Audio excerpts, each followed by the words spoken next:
Hello, my name is Princess Johnson, and I am the founding director for Royal Expressions Contemporary Ballet.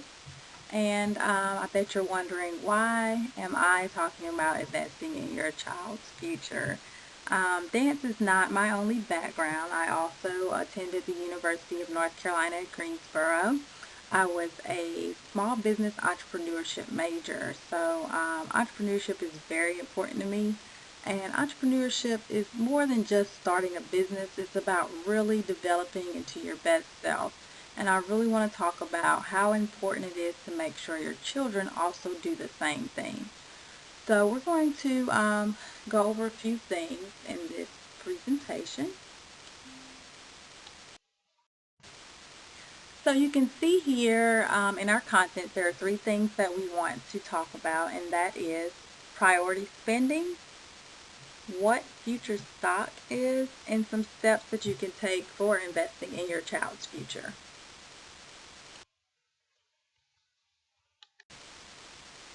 So let's talk about priority spending.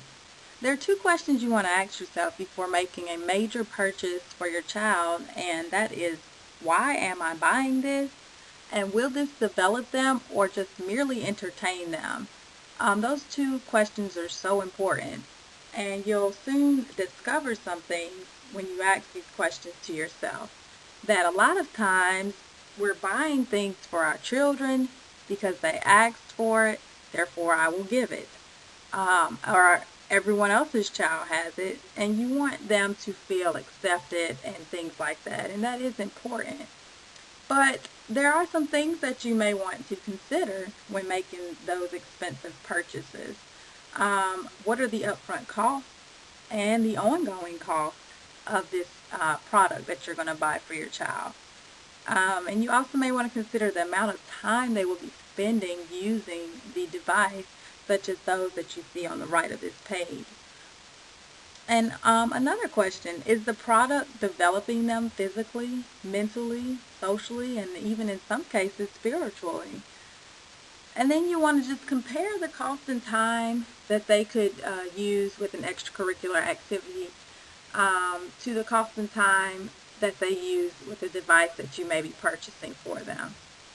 And what should your priority be when deciding which purchase is more important?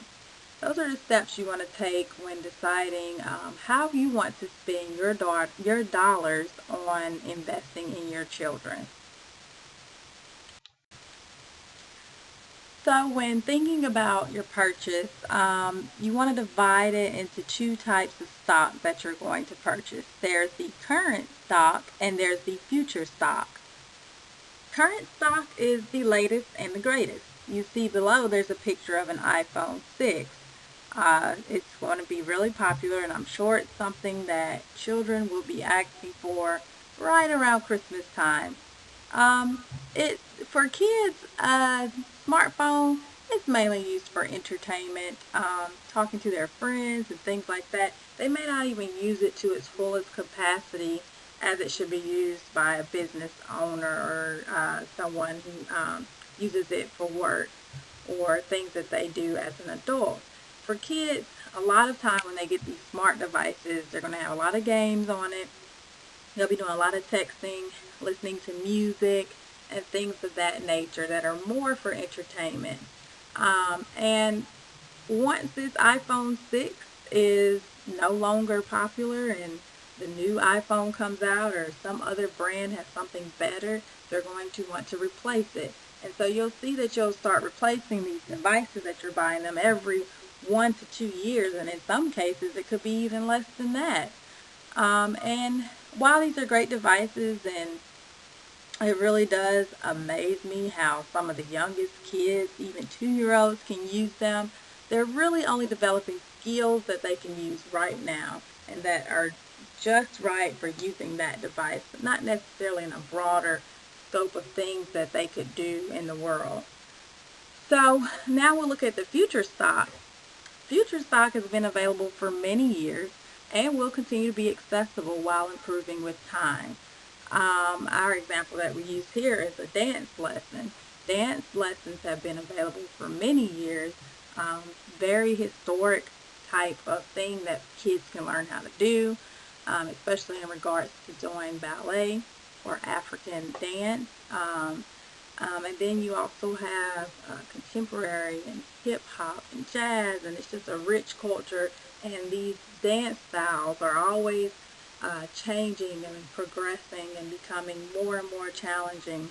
So it's always fresh, yet still has that historical foundation to it. Um, while, yes, dance can be used for entertainment, um, its direct benefits include physical, mental, social, and in some cases, spiritual benefits. And we'll go look further into exactly what those things are in the next slide. And it just creates a lifelong experience that can never be replaced. And of course, with dance classes, they're going to develop skills that can be used in the future. And again, we're going to go into some details of how exactly these skills can be used. So here we're going to determine why you should make that future stock investment. Let's look at the smartphone, which is our current stock. The upfront cost is free to $200 for the device, and that's assuming you have some type of service, cell phone carrier service that does some type of deal where you can get it free, or they'll give you some great discount and you get it for $200, which most families do that. And your monthly bill, you're looking at costing $30 to $50 a month for that line. Some physical effects of smartphones include upper spine problems from bending over the device to use it. Chiropractors have reported an increased number of visits from teens, ages 11 and up, and even adults who are having these upper spine issues, and they are crediting that to the use of cell phones and smart devices that leave us hunched over doing a lot of texting or emailing or different things. Um, and not really much exercise you would get from using a smartphone except for your thumbs and fingers, of course. Um, Mental effects include relying on a computer for mental capacity. What I mean is basically your phone is so smart that sometimes we're not really exercising our brains like we need to. And you really just let the phone do your thinking for you, which is great to have information at our fingertips, but sometimes we need to learn how to exercise our brains and really develop them to their fullest capacity. Some social effects include communication through social media, texting, or speaking if you're using the actual phone part of the phone. But we all know a lot of kids are becoming withdrawn and they really only express themselves through social media or texting, and they have a hard time speaking in front of people or having one-on-one face-to-face conversations. We're seeing a lot more of that. So because so much time is spent writing about things, which is a great form of communication, but that face-to-face interaction is very valuable as well. Let's look at a dance lesson as future stock.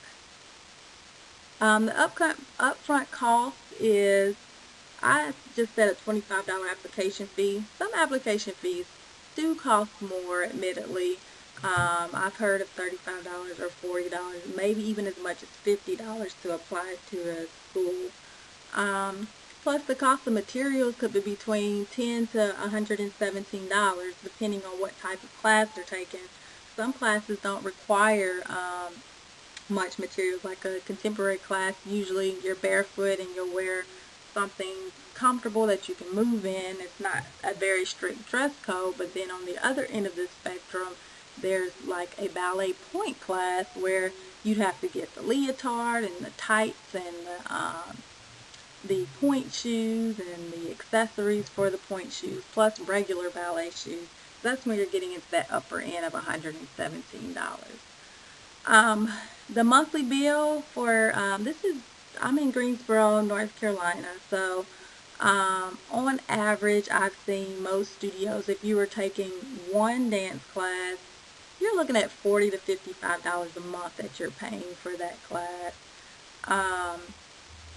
And then also with the cost of materials, sometimes you'll have to purchase a costume, so that's also in that number there. Let's look at the physical effects.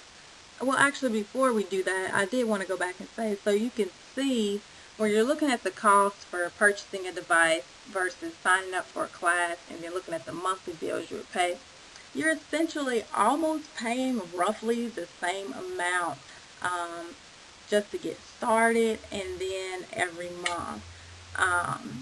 So with that being said, we're going to look at the effects of taking a dance lesson, and you'll notice that most of these are positive. Actually, all of them are. Physically, they're going to become more flexible, which is going to be great as you get older. You'll do a lot of strengthening and toning, and you'll increase your stamina. Mentally, you just have better concentration and focus.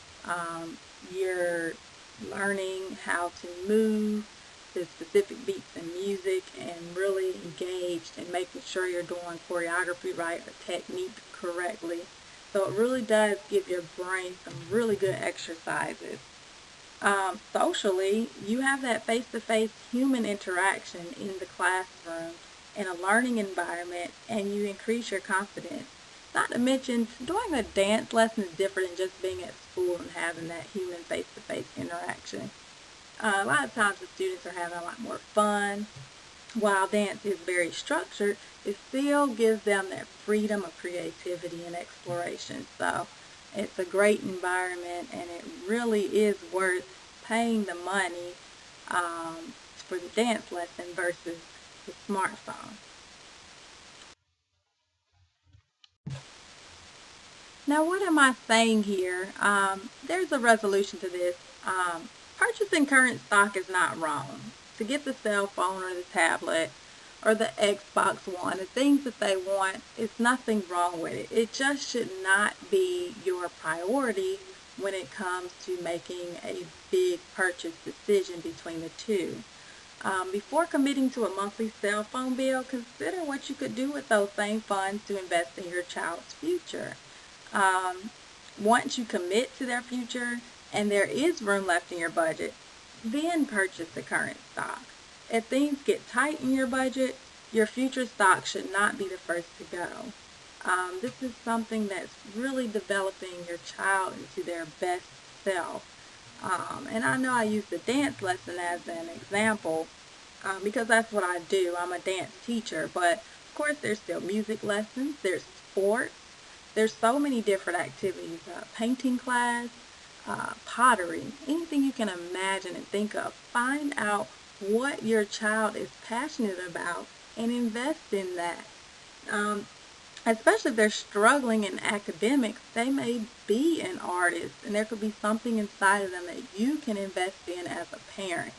I'm just saying that you should really think about what is more important, a temporary item that will bring them temporary fun, or something that they can do that they will become passionate about and that can change their future. If you do indeed think that dance is the outlet that your child is interested in, then we at Royal Expression School of Dance will take your investment seriously. Royal Expression School of Dance is the education arm of Royal Expression's Contemporary Ballet. We have a written curriculum for ages 2 to 18 years that will prepare them for a professional dance career in ballet, tap, jazz, and contemporary dance styles. While we know some students may just want to take dance as for a portion of their life and not necessarily go into it professionally, we do make sure we balance that with a fun atmosphere. I'd like for you to just have your child come try out a class at no charge. We do allow that. You can try each style for their age group and then decide what you want them to do based on your budget. If you would like more information about our class offerings, you can email me at info@royalexpressions.org or give me a call at 336-944-6146. And we're located at 1220 E at Sweet E, Battleground Avenue in Greensboro, North Carolina, 27408. You can also always visit us online at www.royalexpressions.org. And if you're not in our area, then just simply Google dance schools in your area, visit them, ask them questions, and really find out if that's the place for you. I really do hope that this presentation has enlightened you and encouraged you to try something new with your child. And I just want to thank you for taking time to listen. I hope to meet some of you very soon, and those of you who are not in my area, I wish you luck as you figure out how you can invest in your child's future.